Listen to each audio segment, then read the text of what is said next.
even if I touch a meal. And do it through the pain, I don't need the pain. And life won't get me down, but it won't break my will. Cause I've been chasing this so long, I can't give up.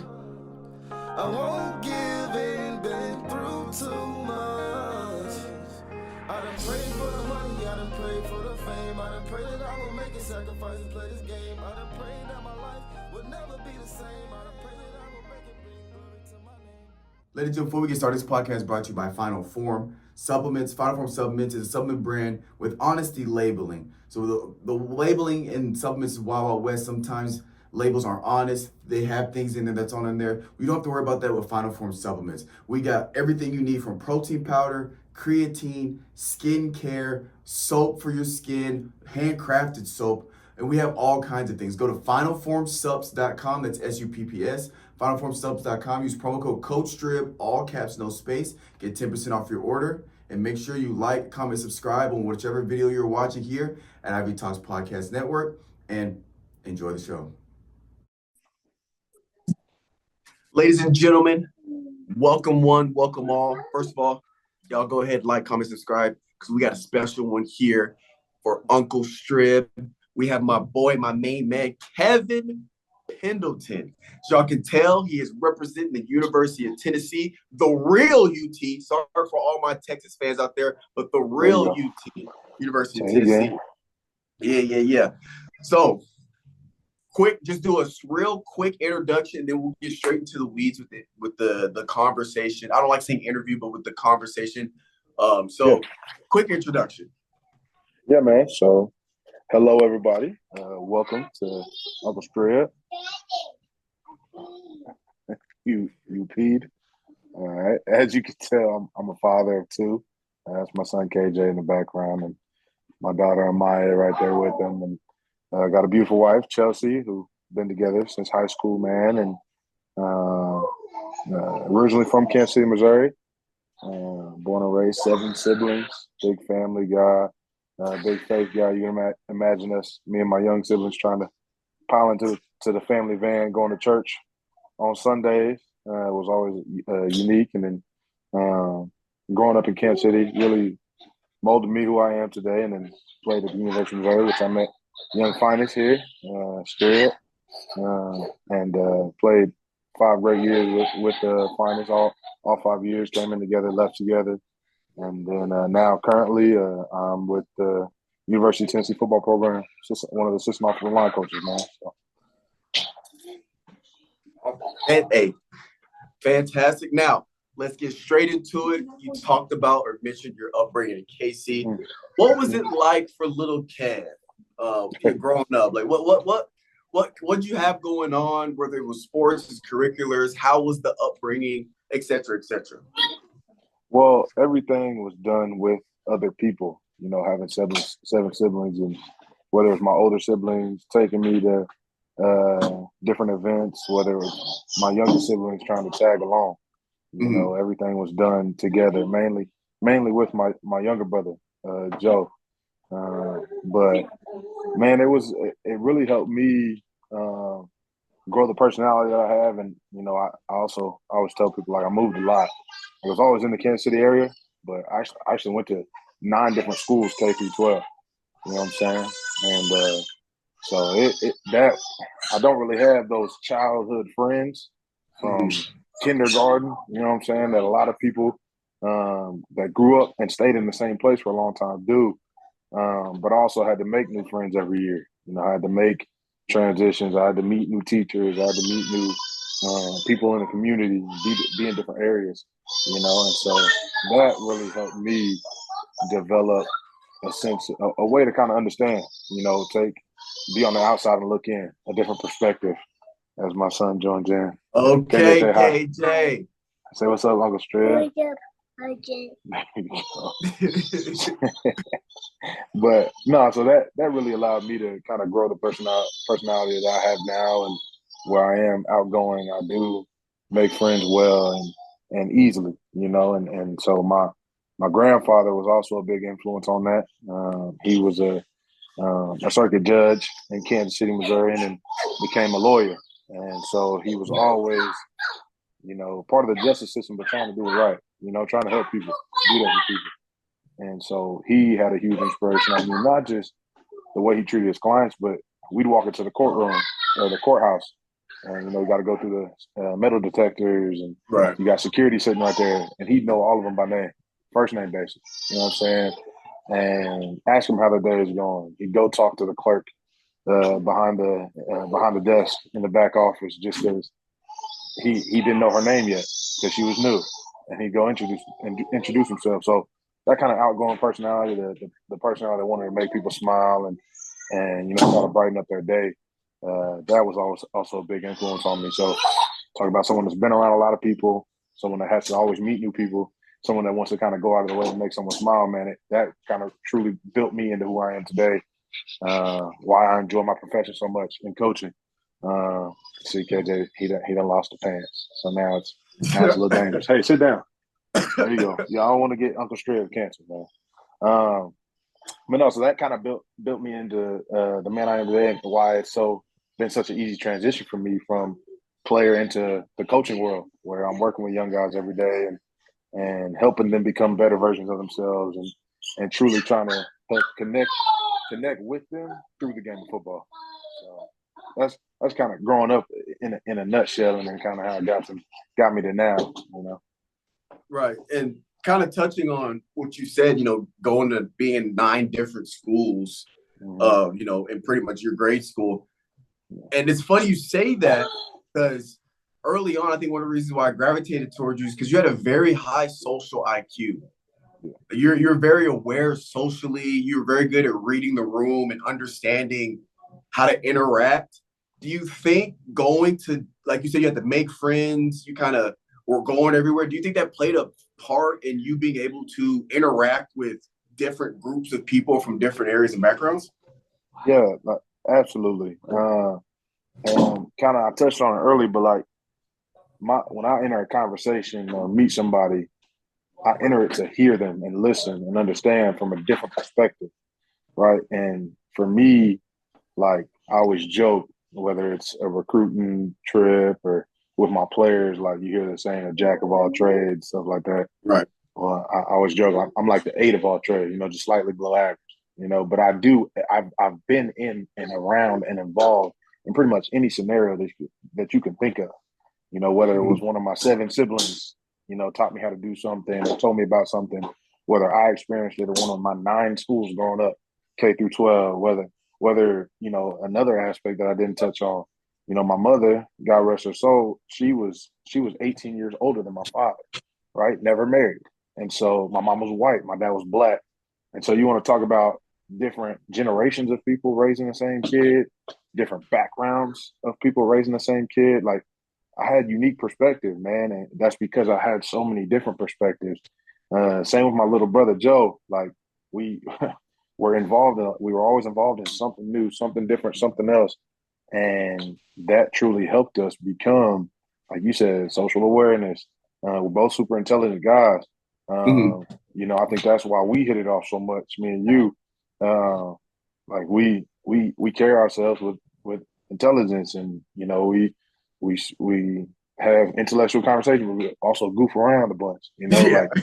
Like that's the beauty of college, really, and that's why it's awesome seeing it come together.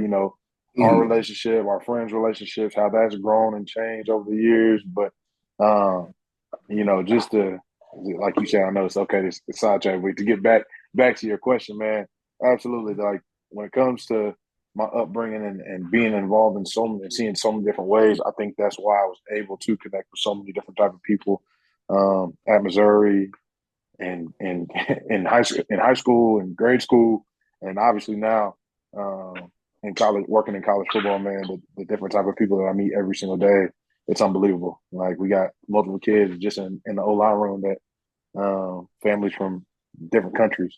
Got people from all different types of walks of life, but I still can try to find some different way to connect with them, whether it's just ball, whether it's something bigger than ball, or it starts as ball and it becomes something bigger. Like that's kind of the beauty and why I am so grateful for my crazy upbringing as a kid.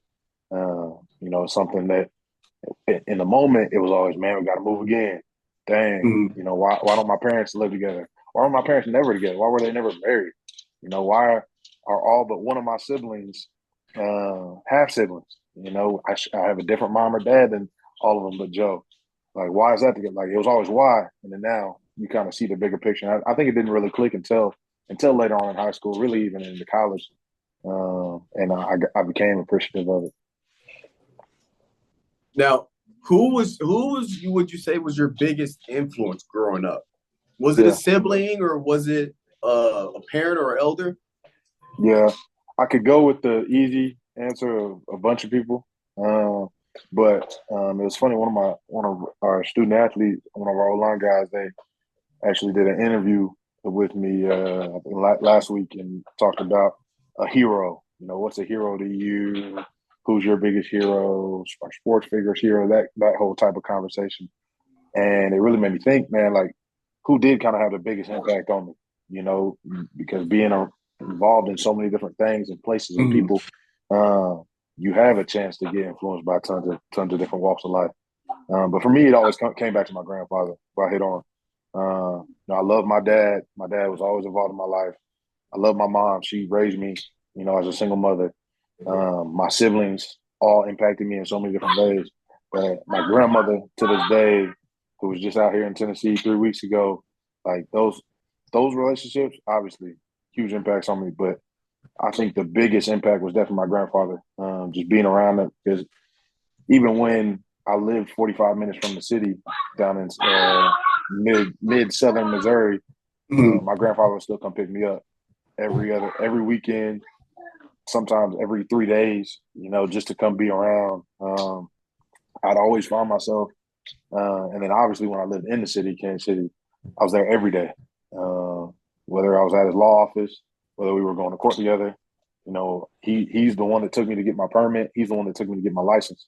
And I think selfishly, that was just so I could drive him around to all his appointments. But Right. still, like, that's who I was with every day, bro. Like, you know, even as a 65-year-old man, like, he was teaching me things that I could apply in my life at 14, at 15, at Mm-hmm. 13. And so, I mean, some of my most impactful memories, just in terms of the way you get molded on your moral compass, right, came from interaction with him and his clients, or interaction with him and the judge for one of his clients, or, you know, just any type of that, working at his little grocery store that he had in the bottom of his law office just because there was extra space. So he's like, let me make a little extra money and buy some candy bars and just selling to people that walk up and down the street, or people that came into his office. Like, just the innovation and, you know, ideas that he had to always be working, and the grind. Like, he was sick. He was working months up until he passed away, and that was just because of his health. Like, he had to stop working because of his health, and he kind of did it the hard way. And he always reminded us that, man, he had to do it the hard way some of the time. Like, some of the choices he made didn't help, but a lot of the opportunities that we were given never existed for him. Growing up in Brookfield, Missouri, a little small town in northern Missouri, like, so I think having that overall perspective and being around that every day, man, it's easy when like to say that he had the most impact on me, for sure. Right. Right. Yeah, my my granddad is probably up there on my Yeah, list of impactful people. yeah. So kind of moving a little forward in your origin story. Mm-hmm. Obviously, you know, went to University of Missouri, D1 No doubt. SEC athlete. When did first of all, how did you get into sports? You know, and then Yeah. like what was kind of your sports you played early on? And then when did you know, like, oh dang, like I'm pretty damn good at this football thing? Yeah. So my older siblings weren't like into sports really. Like, my oldest sibling Josh, uh, super into technological stuff and computers, stuff like that. My next older brother Danny, like, like he was kind of into sports. Like, he watched them and followed them, but never really played them. Like, he dropped out of high school, and that was another thing. Like, my three older siblings, none of them even made it to college right away. Like, they ended up, 2 out of 3 ended up going back and getting some kind of degree, uh, but none of them even made it through high school when they were supposed to. Man, my son is wilding right now. He's fighting bedtime like a mug. But Charles, take the whistle, bro. But no, so they didn't even make it through high school, and so dang it, he's tripping, and now I forgot the question where I was going with it. So KJ, chill. getting All right, sorry. into then you get Into getting into sports. sports, yeah. Sorry.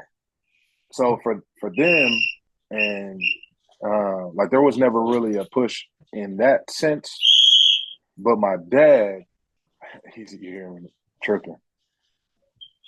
Chelsea, can you please take the whistle? I'm about to lock the door. Hold on, cuz. I know you don't edit, but I gotta. He tripping, and Chelsea busy with. All right. All right. We're back live. All right. Play. No. So getting into sports, my older siblings, they weren't super into sports. So it never really came from them. But my dad was actually drafted in the MLB right out of high school. My grandmother didn't let him go, you know what I'm saying? Because back then, like late rounds, you weren't making no money. And so he went to college, ended up not working out for him, injuries, not taking care of his business, you know what I'm saying? Bounced around the schools, and then obviously had me when he was 20. And so he came back home. But I think that's kind of where initially my love for sports started. But then it kind of it tails all back to my grandfather. Because he was all everything that growing up in Brookfield, like track and field, football, baseball. Like he was a phenomenal athlete, and so all of his children play sports, and so like my dad, that was huge for him, and so when I was born, it was the same thing for me, and he wanted to get me into stuff, get me around it, and wasn't super pushy, you know what I'm saying? Mm-hmm. But wanted me to be involved. And so I started playing so young. Like my first sport was soccer. And obviously for those that know my background now, offensive line coach, soccer didn't last long. Too much running. But started in soccer, and then baseball quickly after that, football quickly after that. And so I was always doing something, basketball. And then as I got older, my dad was an all-state wrestler, had scholarships for wrestling, had scholarships for band, had scholarships for football, had scholarships for baseball, obviously. And so I was doing everything all the time. And so sports were always involved in my life. And kind of when I think the moment it clicked for me how good I could be in football was after going into my sophomore year of high school. And I always hate this story because, like, the fact I was this lady was just sad. But Coach Roderick Johnson was my AAU basketball coach. And we had just finished up an AAU season after my freshman year. And we were going in the summertime, and, Missouri, there's no spring football. So I did AAU basketball, did baseball for my school, and then it was summertime. And so we had summer weights and stuff like that. And my head football coach, Lee Allen, at Lincoln College Prep, he started hitting us up. Hey, we'll have lifts, and then practices will start this day. And so I came up with an excuse. I told Coach Allen that I was going to Alabama to see my grandmother for 2 weeks, so I wasn't gonna be around for the lifts. And so he was like, "That's fine. I'll hit you up when you get back, and we'll get rolling. That'll be about the time we start practice, like actual football practice in August." And so time comes around, he's hitting me up. I'm not replying. I'm making excuses. Blah, blah, blah. Don't have a ride. He'd offer to come pick me up. I wouldn't answer. Like, just a bunch of just lazy, skipping out on everything, right? And so the first day of school comes around, and I walk in, and he comes find me first period. Came and found me, pulled me out of class, and made me straight up tell him, like, what was going on. And so I lied again, right into his face. And so that night, he called my AAU coach, Roger Johnson, who they had a good relationship with because Coach Rod also worked with the football program the year before. And so Coach Rod showed up to my house, pulled me out of my room, put me in the car, and drove my ass to practice. And said, one day you're gonna look back and you're gonna thank me for this. And made me come clean about lying and bullshit because he called my grandfather and he straight up told him, like, no, that boy just been sitting on his ass or hanging out of my office. And that was when it clicked for me, like, man, like, come on, Kev, like, get this real shit, like, stop bullshit. Like, what else you got to lose? And that year, we made it farther than Lincoln had ever made it in the playoffs, which was like the game before quarters, right? And, I got all conference and all district and all that. And it was small inner city football. Like, it wasn't nothing special. But I had the most fun of my life that year, up until that point. And so really that's when I started, like, really clicking. Also saw one of my teammates get scholarship offers. I didn't know that was a thing. I had no idea. Carlos Davis, I had no idea you could go get scholarship offers, and Kansas State offered them. And I was like, man, that's wild. And so then after that year, my brother it was kind of traumatic. He went to a different school than me, but he was a year younger than me. And his freshman year, he saw like there was someone that was shot right outside in front of his high school. And so that really made my mom start, like, looking around, like maybe moving out to the burbs. And my older sister, she just had her first child, her daughter, young Haley. And so that was out in Greenwood, Missouri, a little small little city right outside of Lee Summit.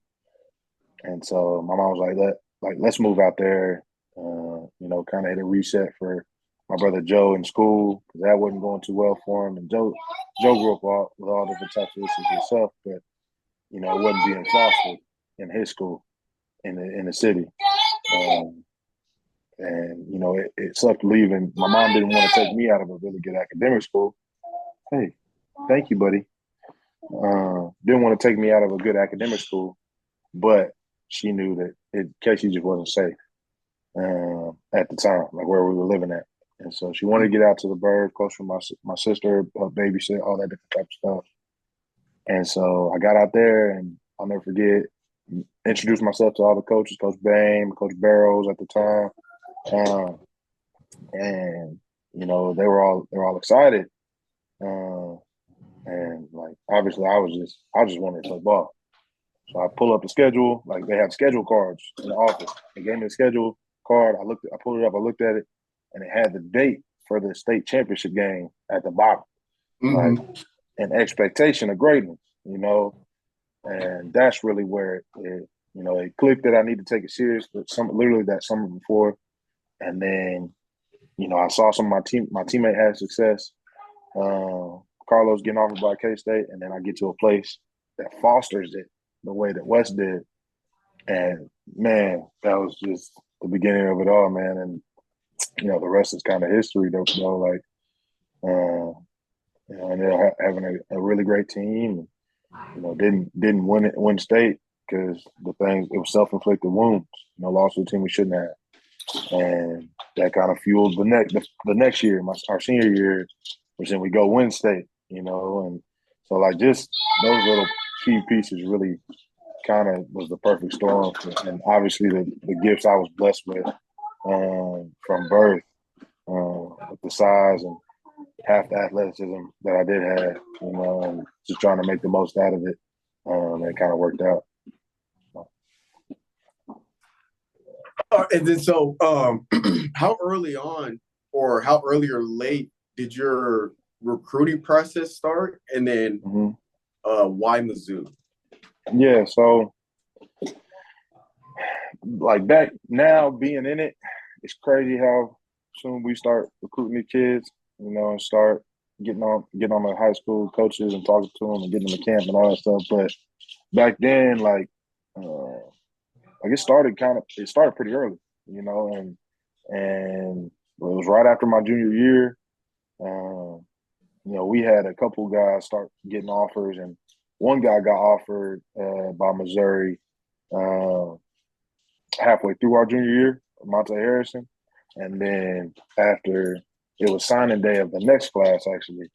So our 2013 class was signing their letters of intent to go play football, soccer, whatever, wherever they were going. And that's when Coach Pinkel called me from Missouri, and that was my first offer. And so that was like mind blowing. You know, it really showed me like what was actually possible. You know, for me, because Right. college was an afterthought for me. Like I told you, my siblings didn't go to college right away. My dad went to college, never actually finished. Ended up having like worked his ass off. So ended up getting to a good job. My mom, she was just starting to go back to college, but she didn't need it, you know. And so college for me was like it was an afterthought. Like if I go, I go. If I don't, I don't. But then that really set it off. And again, going back to my grandfather, kind of was like, "Hey man, like it's time to lock in.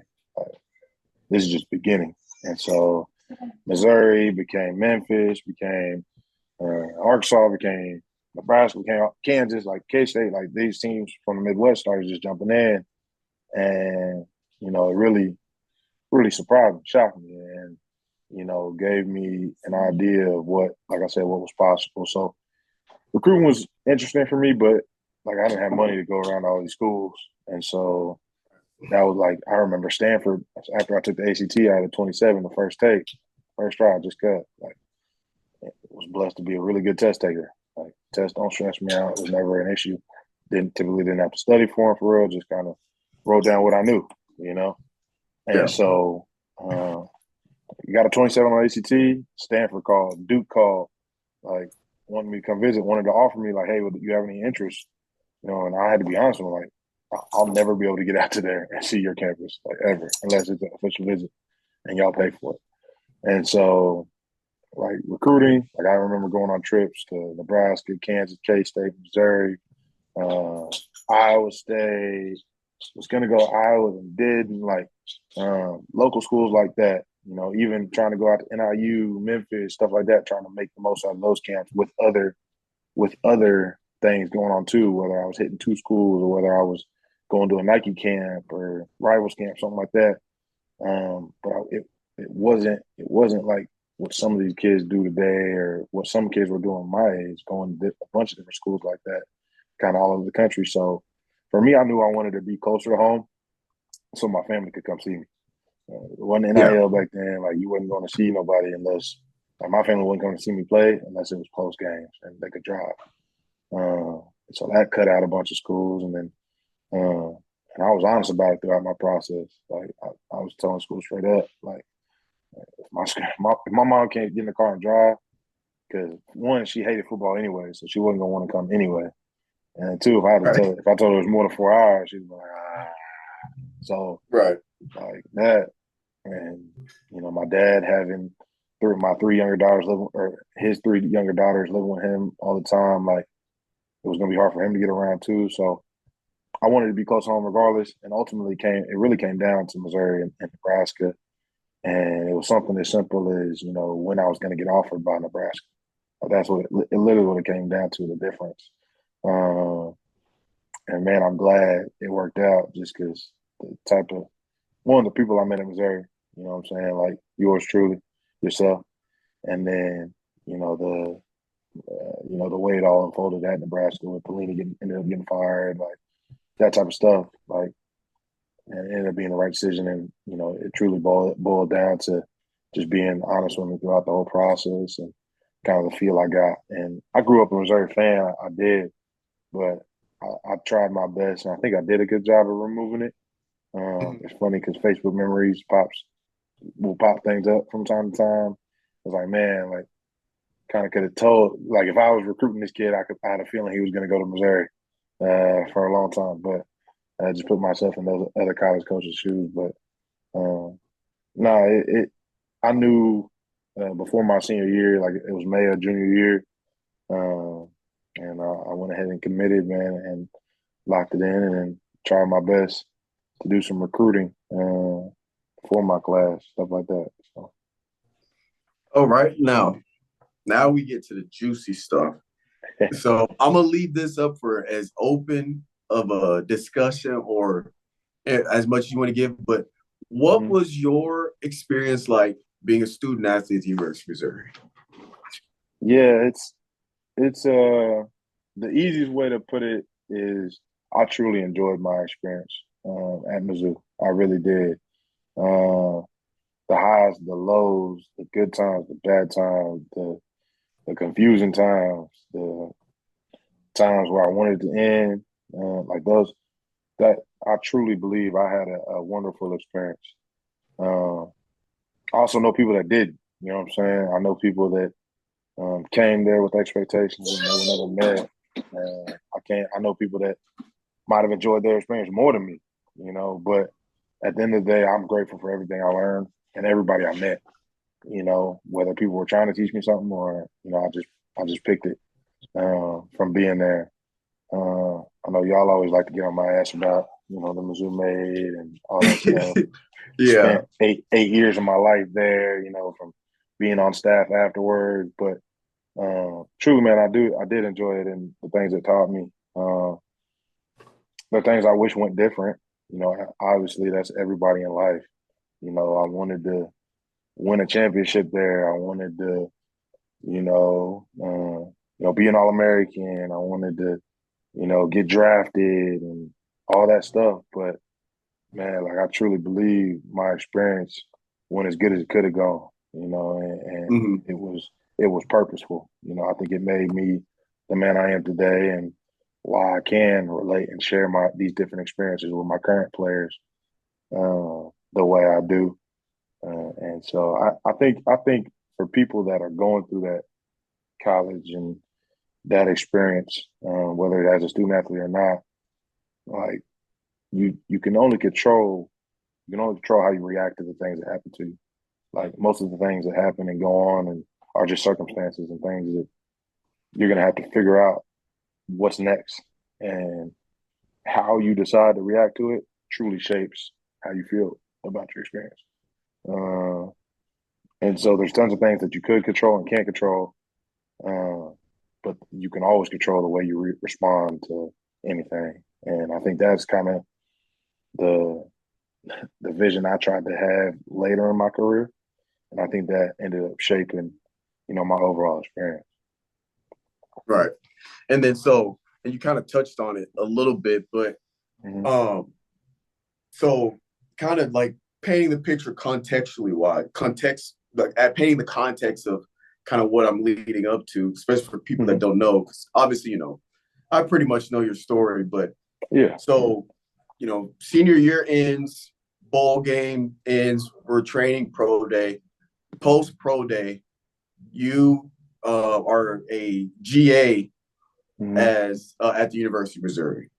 Yeah. So from there, kind of what, like, I kind of want you to explain what it's like being, because people don't understand the GAs are kind of what makes the shit happen at universities where it comes to practice, the practice cards, all this stuff. So like, kind of explaining what kind of like groundwork or, the dirty work, whatever it is that the GAs go through, and then kind of how that got you to where you are. Because, most people have to go through that GA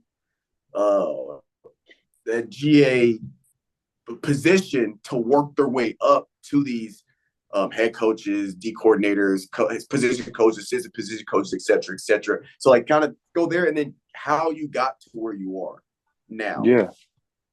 Well, first, man, I mean, like like you talked about training and then, whenever the NFL says, hey, like you're not as good at football as you think you are, right? Like we don't need you. You know what I'm saying? Like whenever you're told that, you're done playing football, it hurts. You know what I'm saying? It sucks. And so going from that moment, then I felt like, hey, you're not good enough anymore at football to then jump right into, being back at your alma mater the next season. And, I think I view it as a blessing now in hindsight, but being in the recruiting department where you're just trying to get kids to want to be at a place that you're at. You're trying to get kids to want to be experienced being a student athlete at your alma mater right after you're done being told that you're not good at football anymore. It was a lot, man. Like 2019 was dark for a lot of different reasons that all stemmed from that whole experience of being done with ball and being right thrown into it. And so you hit the nail on the head talking about, the GAs and, quality control and student assistant life where, your job is to just get it done. Like we always joked in there, GSD, get shit done. And like whatever it was, like need to get done, we got it done. And so, but like you find beauty in the moments, in the glimmers of the results, the wins, the successes, the recruiting battles that you won, the evaluations that ended up being real. Guys, hey, other people think this guy's pretty good too, and I was one of the first people to think of that. And so, it was hard. It was very hard. I know people that had it way harder. I know people that went through a lot more mud. And I think that kind of always comes back to me trying to have perspective, and having grown up in all the different areas of Kansas City that I did and going off to schools and meeting all the people I did. Like, I know people that had it harder. So for me, I was just trying to work to do my job, but also to help my Missouri be the best it can be and help the people in that building be the best version of themselves. And I think we were doing a good job. And then, we're 6-6, had a bowl ban because shout out Yolanda. But had the recruiting violations and all that, or the academic violations that turned into loss of recruiting stuff and no postseason and stuff like that. And so you had kind of like a dark cloud because it started out hot, Now a loss to Wyoming on the road is never fun to start your season off. But ended up 5-1, like ranked in the top 25, beat Ole Miss at home for homecoming. Like shit was going great. And then boom, Kelly Bryant gets injured. Boom, guys are starting to be injured and look around. Boom, lose to Vandy. Like, back then, no disrespect, Vandy was not a team that you lost to. Like, it wasn't okay. Yeah. So, like, that's like shit started rolling downhill fast, man. And so, for my first ever season in football to start the way it started, after being told you're not good at football anymore, as a GA on the recruiting side, whole staff getting fired year one, like there almost was no beginning. Like the beginning was almost the end. And luckily I had great people around me, like Jake Bresky, who I'm with here in Tennessee now. That entire room, Jared Russell, Christian Hines, Pete guys that were around the whole time. Hey, buddy, stop upsetting Sadie. Stop. Sadie, get down. Go. Chill out. When you have good people around you, you kind of overcome those type of things. And so, for me, after the sack got fired, I thought it was all over. It was my former head coach, Barry Odom, like guy that I looked up to tremendously to this day, that I had nothing but love for. Brad Davis was my O-line coach, first guy I really worked for and taught me kind of the ropes of the coaching thing. Like those were hard, losing those guys.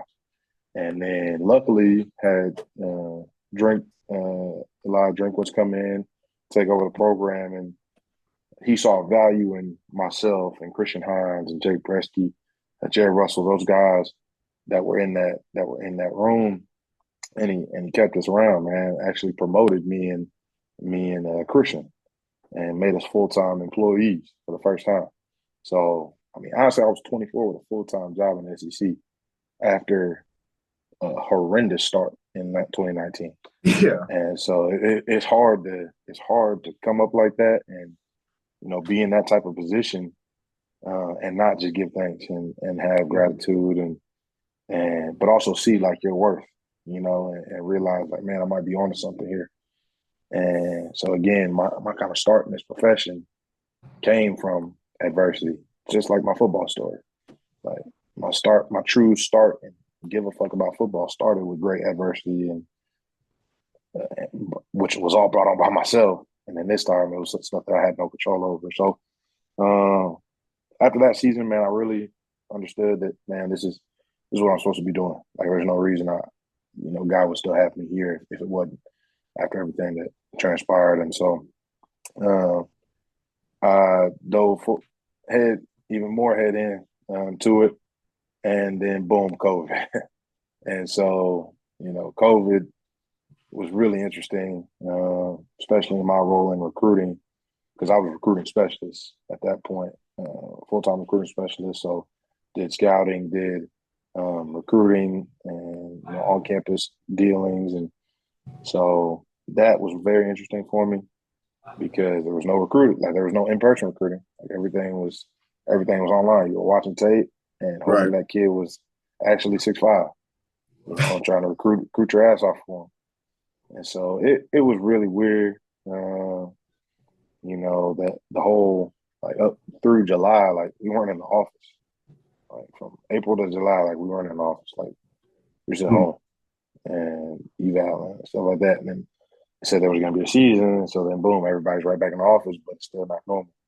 So going through college football in that time during the pandemic, very weird because you already live in this bubble, like as a student athlete that you know of, right? Like social issues you don't always know about, campus issues you don't always know about, like things that go on in the world, like you aren't privy to. Like you kind of live in this platform, in this bubble. And so then we got into an actual pandemic bubble and tried our best to create this, utopian society of trying to be healthy and all this, and just to play the game was weird. It was strange, bro. And kind of just going through that, you learn a lot, you see a lot, but you also don't want to be a part of it. And so going through that and coming out of like the 21 season after that, had some success in 2020, so there were different expectations. So, we were called to be even better in terms of recruiting, actually getting kids back on campus, like those type of things was big. And so each step through that process, and then even into 2022, like it was always trying to deal with expectations in the recruiting world and trying to, be in not the shiniest diamond, but still trying to sell that motherfucker, And I learned a lot being in Missouri and having to evaluate, project, and how the inner dealings of recruiting, like how important that is, and that made my transition because I felt like I knew ball. I felt like I understood football and knew X's and O's, stuff like that. Just had to learn deeper dealings of scheme. The advanced metrics. Like what teams are trying to, when they look at your film, what are they seeing? That I still had to learn that piece of it, but knowing football, I feel like I had a good understanding of. I'm so grateful that I learned the inner workings of recruiting and learned the importance of finding the champion and who's going to help that kid make that decision and winning them over and truly selling your program to and tailor it to each kid, right? Like figuring out what's important to that kid and selling that to them. Like those are the type of things I learned at Missouri, that you're all learning that you're always in it. You're out when you take yourself out. Like those all paid off because I wouldn't have learned that if I had just gotten the coaching. Like I'd had to learn the hard way. So that's helped me become kind of the coach I am today. I value relationships with our current players because you always got to recruit your current players because they can always leave because of rules today. So those things I learned in Missouri helped me become who I am today. And so being in Tennessee has been a blessing. Being around, I always tell guys like Missouri's my home. It always will be. The state, the school. I got married in Columbia, Missouri. I had my first child in Columbia, Missouri. really became a man, there. Grew up in Kansas City, Missouri. So I always have love, and it always will be my home. But your family is who helps you become that person, who helped you through those hard times. Having Josh Heupel here, who was the first offensive coordinator I started for, Glenn Ellerby here, who was the first offensive line coach I started for. Having Alec Abelin here, one of my best friends, guy that I'm going to be in his wedding, a guy that, when my mom told me she had cancer, his arms were who, him and Paul Adams and Andy Bauer were guys that were right there for me that next morning in the workouts when I couldn't even start the workout, because I was so upset and overwhelmed. And so, like, Anthony Hines, a lifelong friend of mine who ditched us for Dallas, but that's okay. That's another story. We'll get into that later in the episode. Right. But having people like that, guys like Mitch Militello, last year Jack Lowry, guys that I've known them since when I started this college journey, were huge and super super big time because going back to my point, Missouri's my home, but this is my family. These are guys that I consider family, and Right. so it was hard to leave Missouri, and not just the place, but leave my family. Having a young child, being newly married, going hundreds of miles away was hard, but it was time, for me to spread my wings, live somewhere besides the state of Missouri, and actually kind of go through this stuff. But there was no better place than at a program like Tennessee with the people that know me and my family, have known me and my family forever now. So that's kind of been my journey through coaching and trying to figure it out now, just trying to be a sponge, like even before, just trying to be a sponge, try to take knowledge from every situation that I'm in and every person that I get to encounter with. Man, what a journey. What a journey. Now, before we close it out, I always ask this to my guests. Give me 3 pieces of advice. This advice could be something that's relevant to your life now, something that you were told younger or as a kid. Give me 3 pieces of advice that's really impacted or benefited you. I'm trying to decide how corny I want to be. I got one-liners for days now. Especially being a coach. Sometimes the now, corniest ones are the most reliable. I mean, honestly, I just hit on one. Being a sponge, man. Like every interaction, every person you meet, every situation that you're in, every encounter, I truly do try to take something from it, whether it's good, whether it's bad. We hold an event, and I'm trying to see how I would have done it differently. How I would have, what I can apply from that event at next time we try to do something like that. A recruiting battle, like I'm trying to take information. Like I remember I'm talking to a recruit's dad 2 weeks ago on their OV about how to potty train KJ.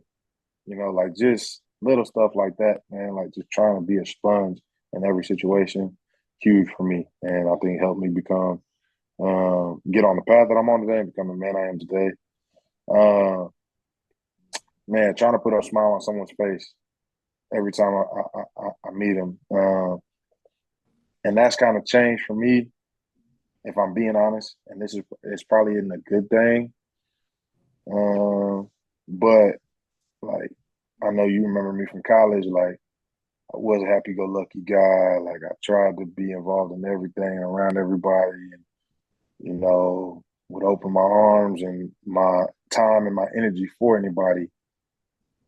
As I've gotten older, the more things that I've been through, I have become a little bit hardened. I shouldn't say hardened because I'm still gonna give you the shirt off my back if I can. Right. More reserved. Yeah, but I'm gonna make sure you deserve the shirt. Like I'm gonna try to make sure that the energy that I'm giving and the time that I'm giving is to people that deserve it. The people that treat people with respect, that hold people to a high level a high accountability standard. You know, people that should get my time, should get my energy, should get my shirt. Um, just because but I think to the core though, I still do want to make people enjoy their time around me. You know, so that's probably two. Just try to give people my energy and put a smile on their face, but make sure they deserve it. And then the last piece, man, like probably goes back to trying to understand, like going to a conversation, try to understand rather than prove. You know what I'm saying? Rather than explain or rather than tell. And I need to work on this honestly, personally, you know, and some aspects, whether it's my wife, whether it's my kids, whether it's my siblings, like people that I'm with every day, with y'all, like my best friends, like those are the people that I start to take that for granted with, honestly.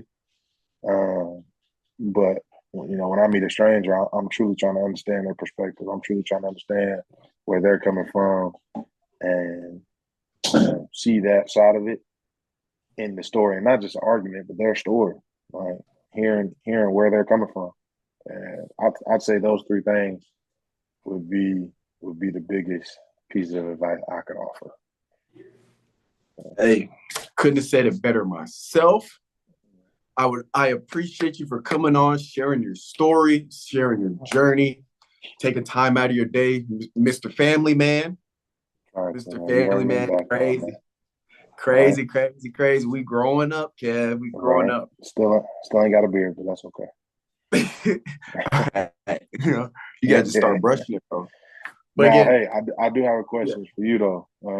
What's up? For your listeners, for the guys that your audience, what makes you want to kind of give other people stories? What kind of makes you want to get on a camera and talk about shoes with people, or get on and share your workouts and kind of get on and you know give your audience something to watch and something to be tapped into? Like what kind of inspired you to get to this part of your life?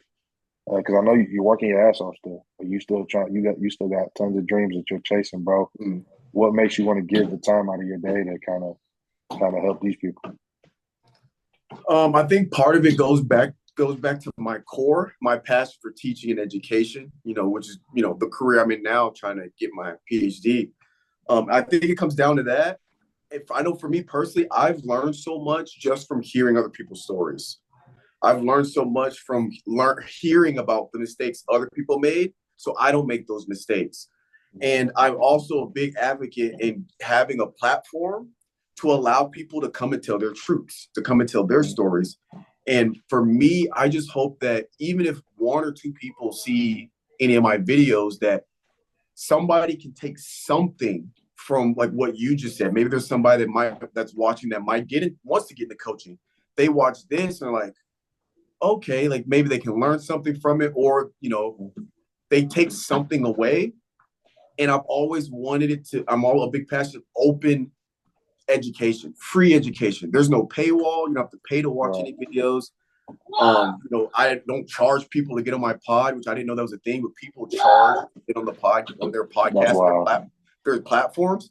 No, I want to have people on that have a story to tell, say what they want to say, get their truths out, and have it publicly available for people to watch and understand and potentially learn from other people's mistakes or take something from somebody's story that they could apply to theirs. And I think that's really what it comes down to. That's real, man. Well, I appreciate your time for it, man. So. Oh man, it wouldn't be a pod without you, Kev, without my guests. I appreciate everybody that comes on, especially my homies from EBG, because after I get everybody on, we're gonna have to do one with all of us on there at the same time. So if y'all watching the Uncle Stribs, these Uncle Stribs, y'all get ready, because we're gonna do a big Wallapalooza podcast with everybody from the EBG group. That's when shit will actually start getting shared. That shit get shared, but exactly. That's why we love YouTube, because they're pretty good on just letting people say what they want to say for the most part. But And I appreciate YouTube ain't gonna give a shit, but those people in Missouri might. so I'm already knowing. But again, I appreciate you, Kev. Y'all heard it here. We'll catch you guys next time on Uncle Strib. We out. Love you, boy. All right, love you too, dog. I'm gonna chase my dreams, my life.